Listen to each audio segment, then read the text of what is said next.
That's all right. He said, yeah. You're well said. I said present company excluded.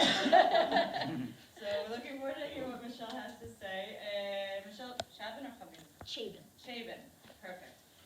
Is the Israel correspondent for USA Today, Religion News Service, and New York Jewish Week.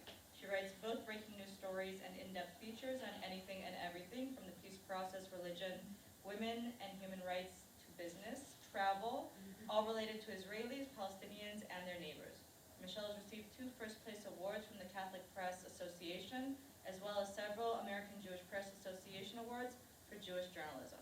In April 2015, Michele was named one of the 67 Amazing Women in Israel 2015, 2 times, by feminist activist Elena Stofan. Actually, it was twice because there were 67 times 2. So, so it's only once. I'm the only, I guess, working journalist here, so thank you very much for inviting me, even though I am a little bit outnumbered and victimized. I want to say that the international media, first of all, is very diverse, very heterogeneous. You know, it's not fair to say the international media and to, you know, paint us with the same brush or tar us with the same brush. We're just as individual as you are, and sometimes, excuse me, some of us have multiple personalities. We really are not the enemy. I think at the worst, there are anti-Semites and people who are anti-Israel who are journalists. I also think that there's a lot of ignorance, and then there are people like me who are perfect. Agreed. I just want to put that on record. Agreed. Actually, Camera, which is a watchdog organization, a very pro-Israel watchdog organization, has said some nice things about the things that I've written recently. So I really am not the enemy. Just to mention the word occupied, I myself, when I'm writing the narrative of the story, have never used the word occupied. However, when I am interviewing someone who says in the occupied territories, I do not change their word.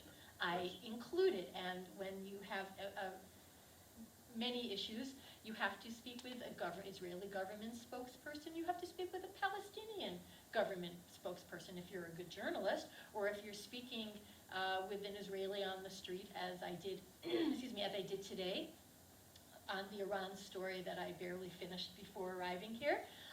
Yesterday, I spoke with a Palestinian. I spoke with many Palestinians, I spoke with many Israelis, but I only was able to include, you know, one from each, because my story had a certain length. I've been asked to speak about press freedom in Israel, and in the Palestinian territories. I want to say that I'm quoting to a large extent from the Freedom of Press Index 2015, which was prepared by Freedom House, an independent U.S. watchdog organization. And the statistics are from 2014. Why they call it 2015, I don't know. First of all, in the West Bank, the Palestinian Authority regulates all TV and radio licenses, which must be renewed every year. And the PA scrutinizes the content and makes the renewal of the license conditional on whether or not they like the content. The Palestinian Authority exerts political pressure and censorship on its own media. According to the Palestinian Center for Media Freedom, the Palestinian Authority has been responsible for 90 media violations in 2014, but also said that Israel was responsible for 3 times more than that.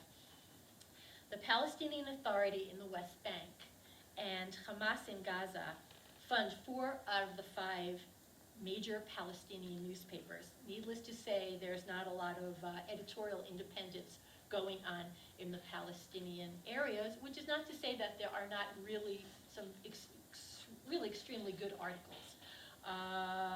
But I imagine that getting those articles out and placed is harder and harder all the time. There are some really valiant and courageous Palestinian journalists and Palestinian editors, and I think that they should be celebrated here and elsewhere. Hamas in Gaza has assaulted and detained several journalists. They did so in 2014. I don't know what's going on this year. And a Hamas spokesman said at the end of the war last year of Operation Protective Edge that admitted that Hamas expelled a few foreign journalists because of what they had written. Being a journalist, I have to say the IDF also presents challenges to press freedom, both in the Palestinian territories and in Israel. In 2014, the IDF raided the printing facilities of the Al-Ayam newspaper because it was printing newspapers that were disseminated in Gaza. Also in 2014, the Israeli police raided PAL Media, the Palestinian Authority's East Jerusalem Media Center.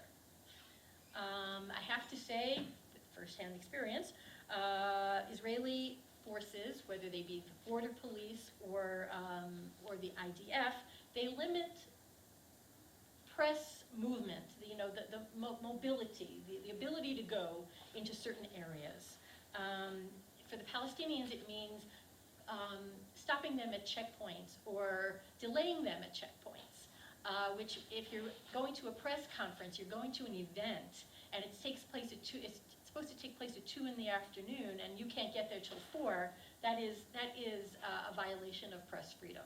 And the IDF does not, as far as I know, does not issue travel permits to journalists. It's very easy to vet journalists.